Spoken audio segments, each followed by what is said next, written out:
Hola, ¿qué tal? Espero que estés bien y bienvenido a una cápsula más de tu Universidad UNT México. Seguimos trabajando con la materia Principios Constitucionales y Fundamentos del Derecho Penal Económico. Comenzamos.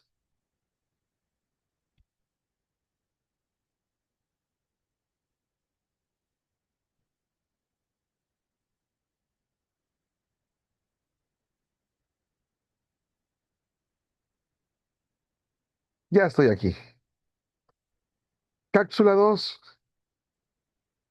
Veremos el tema 1.4, Garantías constitucionales en procedimientos penales económicos.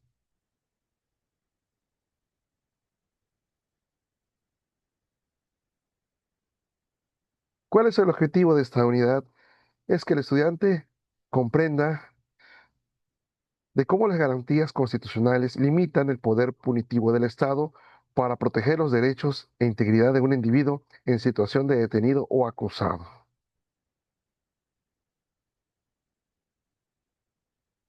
Las garantías constitucionales en los procedimientos penales económicos son los mismos derechos y seguridades fundamentales que operan en el derecho procesal penal general, pero aplicados a las investigaciones y juicios por delitos que afectan al orden económico, financiero o patrimonial.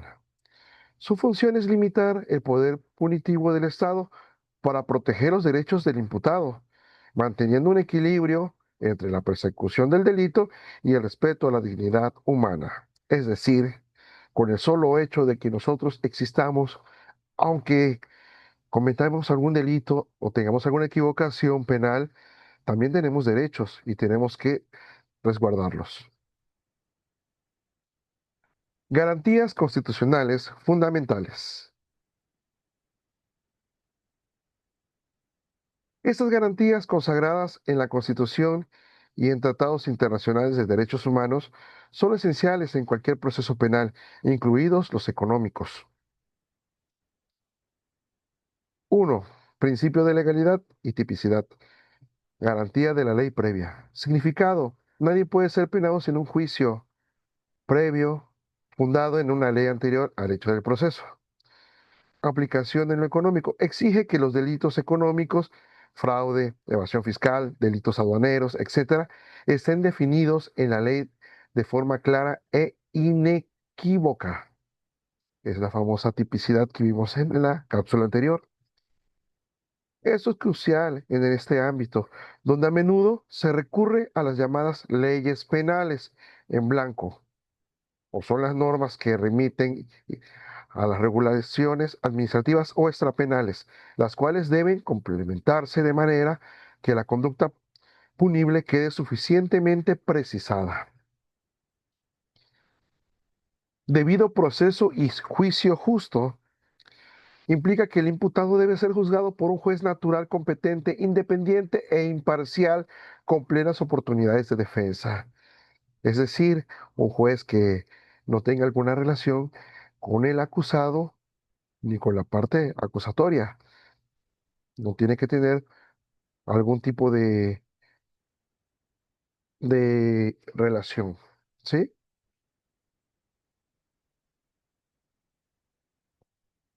Derecho a defensa en juicio. Es la garantía fundamental que pone en marcha a todas las demás.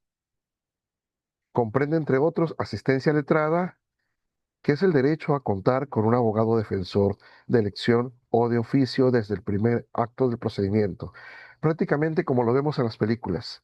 Cuando detienen a algo, tienes derecho a un abogado. Conocimiento de la acusación, ser informado de forma previa y detallada de los cargos formulados. No te pueden detener sin antes decirte por qué. Si te detienen, te arrestan y no te dicen nada, están violando tus derechos y están violando ahí también la Constitución. Producción de prueba, derecho a ofrecer y controlar la prueba pertinente para su defensa. Esto es con la ayuda de un abogado. Principio de presunción de inocencia.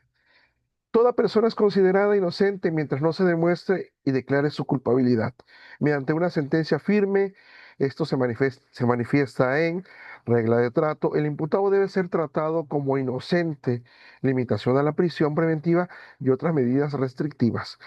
Regla probatoria. La carga de la prueba recae en la acusación y en caso de duda irresoluble, indubio pro reo, como dice, debe fallarse a favor del imputado. Un ejemplo que tenemos en la historia de México moderno es el ejemplo del caso de Emilio Lozoya.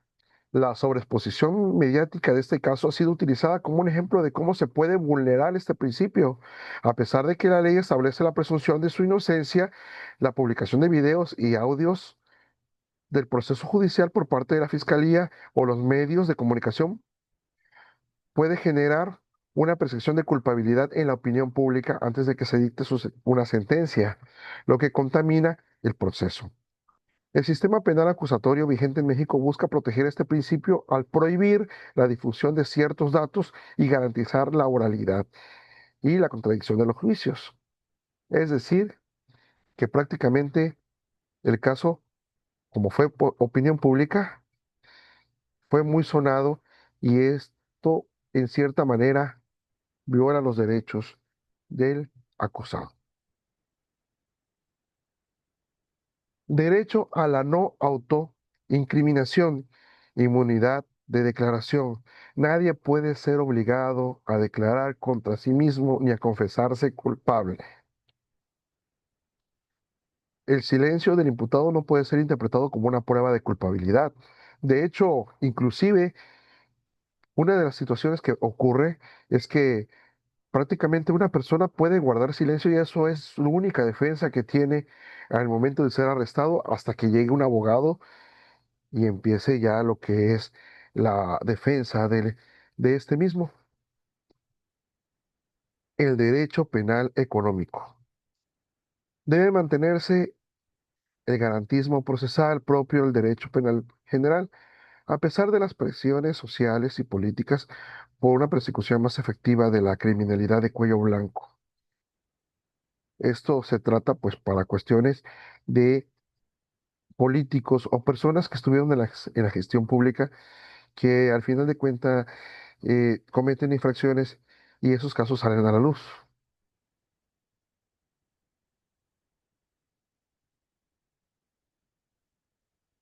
Presunción de inocencia y defensa adecuada.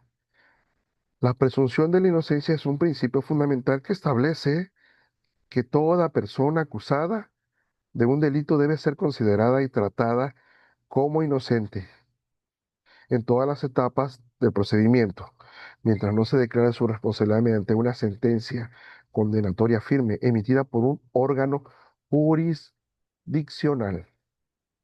Así que volvemos a lo mismo de que pues uno es inocente acá hasta que se compruebe lo contrario. Este principio opera en tres vertientes principales.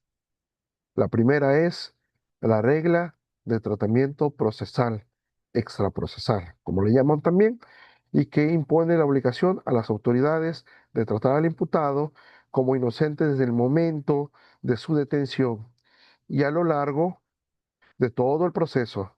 Implica la protección de su dignidad, honra y la prohibición de cualquier trato que prejuzgue su culpabilidad, como la exposición mediática o el uso abusivo de medidas cautelares como la prisión preventiva. En este caso también los derechos humanos tienen un papel importante cuando estos derechos son violados. Ellos tienen que actuar en defensa del acusado. En el caso de Emilio Lozoya, la filtración de los videos y audios de su proceso fue criticada, en este caso, por violar este principio. A pesar de que la ley lo protege, la exposición mediática generó una culpa, también una culpa e inconsistencias a ese caso. Regla probatoria, carga de la prueba. Establece que la carga de la prueba para demostrar la culpabilidad del imputado recae exclusivamente en la parte acusadora, Ministerio Público. Aquí es donde, cuidado, El imputado no está obligado a probar su inocencia ya que ésta se presume. Es decir, desde el momento que él es detenido, sigue siendo inocente hasta que salgan las pruebas pertinentes. Estándar de prueba, regla de juicio o indubio pro reo. Exige que la prueba de cargo presentada por la acusación sea suficiente, lícita y capaz de generar en el juzgador la certeza de la culpabilidad del imputado, más allá de toda duda razonable. Si, después de valorar las pruebas de cargo y descargo, persiste una duda razonable, el juzgador debe fallar a favor del imputado. Principio indubio pro reo, o sea, quiere decir de que todavía se tiene una tolerancia para meter más pruebas para facilitar a esta persona que obtenga su libertad. La defensa adecuada.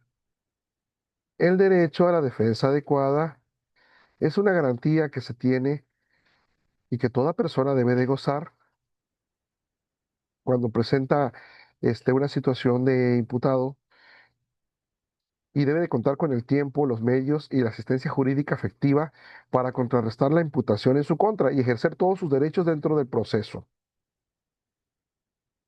Este derecho no es meramente formal, sino que debe ser material o eficaz, lo que significa que el defensor debe actuar con diligencia y capacidad técnica necesarias para proteger los intereses del imputado. Ahí es donde la agilidad también del defensor sale a la luz. La defensa adecuada comprende varios aspectos, entre ellos la asistencia técnica. El imputado tiene derecho a ser asistido por un defensor, que es un abogado titulado con cédula profesional, ya sea particular, elegido libremente o público designado por el Estado. Tenemos derecho a que si una persona no tiene los medios para contratar un abogado, se le asigna uno de oficio por parte del Estado y este tiene la obligación de proteger al acusado con una asistencia técnica para poder encontrar pruebas para poder contrarrestar las acusaciones y pueda obtener su libertad. Defensa material. El defensor debe garantizar una defensa eficaz y oportuna, participando activamente, ofreciendo pruebas de descargo, refutando los argumentos de la acusación, interponiendo recursos y realizando todos los actos procesales necesarios para la defensa. También tiene que ser imparcial.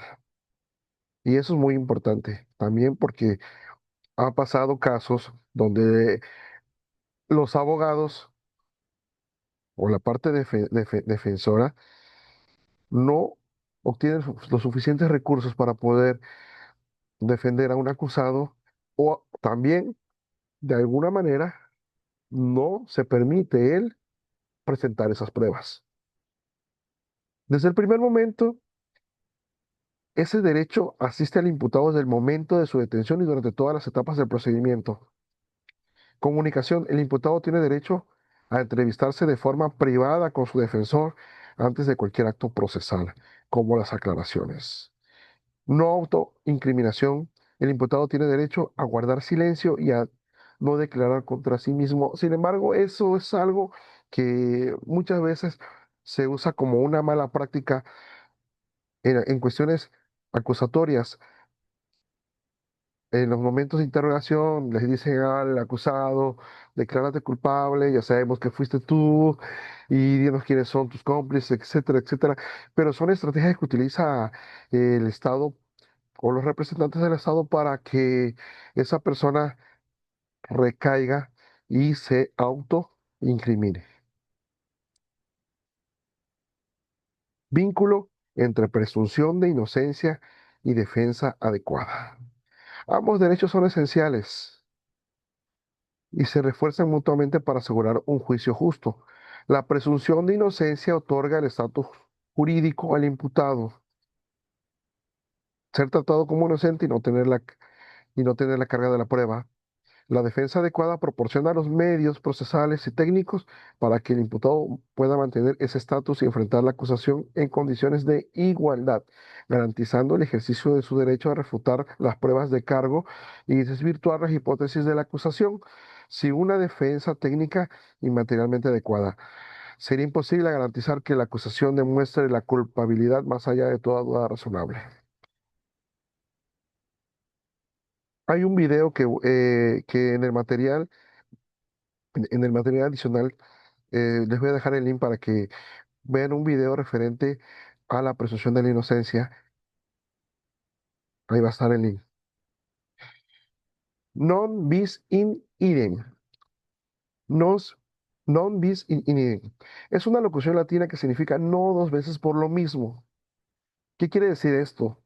Es un principio que establece, es un principio que establece la prohibición de que una persona sea juzgada o sancionada más de una vez por el mismo hecho, delito, cargo, con fundamento en la misma causa o identidad de razón, es decir, el mismo bien jurídico protegido o la misma naturaleza de la infracción. En términos simples, busca proteger a los ciudadanos de la persecución múltiple por un mismo acto, garantizando la seguridad jurídica y limitando el poder punitivo del Estado.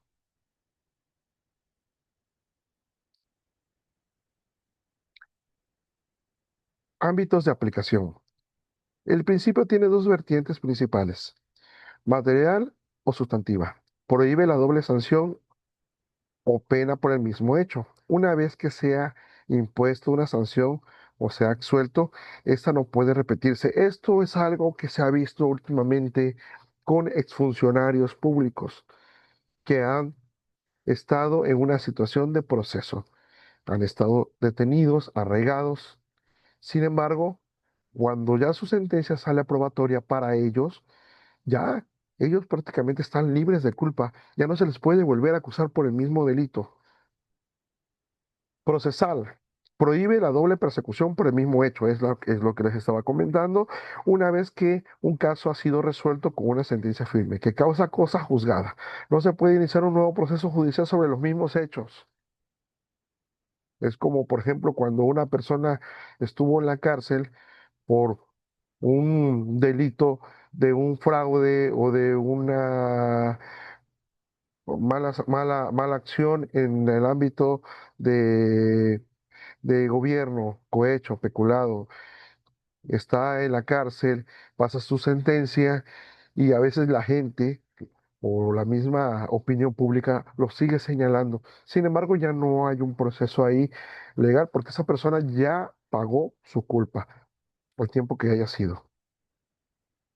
Ejemplo ilustrativo. Ejemplo ilustrativo. Ejemplo en el derecho penal. En el hecho tenemos a una persona A que roba un automóvil. Proceso uno. Se inicia un juicio penal por el delito de robo de vehículo. El tribunal encuentra culpable a A y le impone una pena de prisión. Aplicación del non bis in idem. Una vez que la sentencia es firme, es decir, ya no hay recursos posibles, el Estado no puede, basándose en el mismo robo del mismo automóvil, iniciar un segundo juicio penal contra el sujeto A para intentar imponerle una pena mayor o diferente si la persona A ya ha sido sancionada por este delito.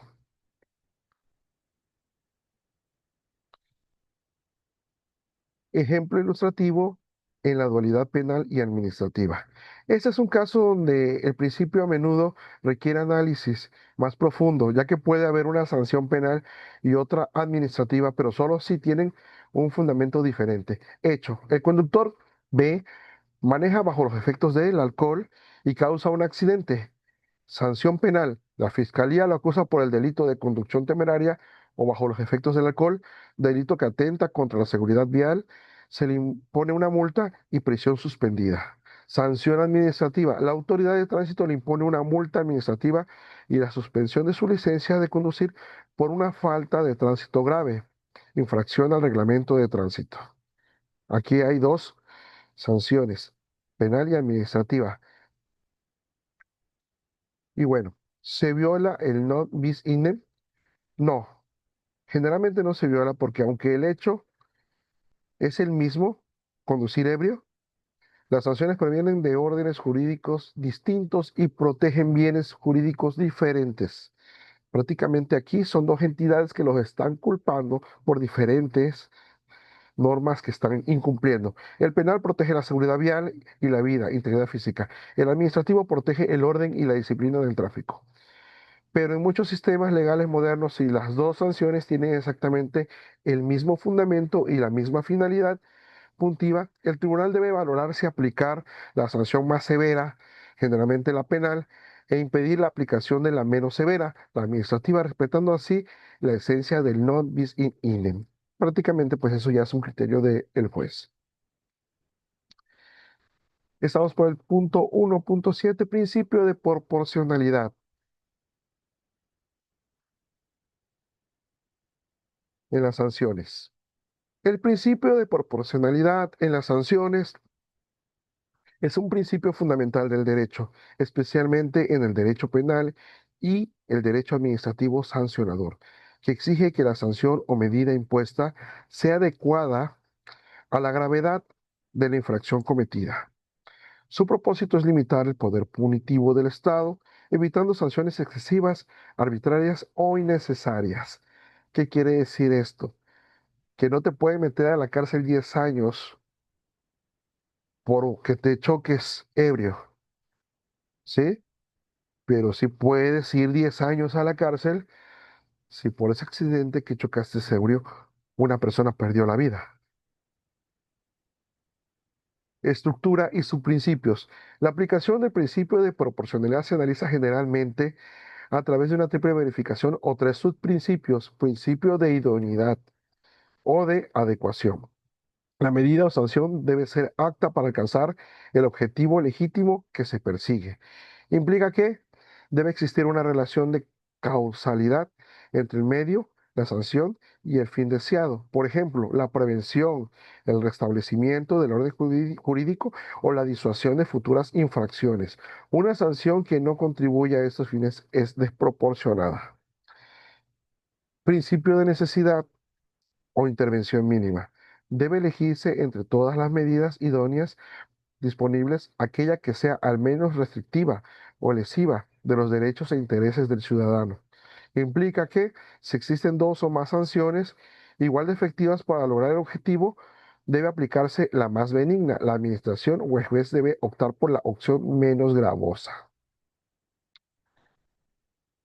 Principio de proporcionalidad en el sentido estricto o ponderación. La sanción o medida impuesta debe estar en un justo equilibrio entre los beneficios que se obtienen para el interés general o los perjuicios que se causan al infractor. Implica que los beneficios que se logran con la sanción deben superar claramente los sacrificios o daños impuestos al sancionado. No se trata de un simple balance, sino una prevalencia de los bienes jurídicos protegidos sobre la afectación individual. Criterios para su graduación. Para aplicar el principio de proporcionalidad y graduar la sanción de manera efectiva, la autoridad competente debe considerar diversos criterios que pueden variar según la legislación, pero que suelen incluir la gravedad del daño o perjuicio causando al interés público o al bien jurídico protegido, grado de culpabilidad o intencionalidad del infractor, ya sea con dolo o culpa. Reincidencia: cometer la misma infracción en un periodo de tiempo determinado. Beneficio: ilícitamente obtenido con una comisión de la infracción. Eso es, pues, cuando hay una motivación. Circunstancias personales del infractor. Cuando son relevantes para la infracción, la situación económica del infractor, especialmente en el caso de las multas. El principio de proporcionalidad actúa como una garantía esencial del ciudadano frente al poder sancionador del Estado, asegurando que las consecuencias jurídicas de sus actos sean justas, razonables y equitativas.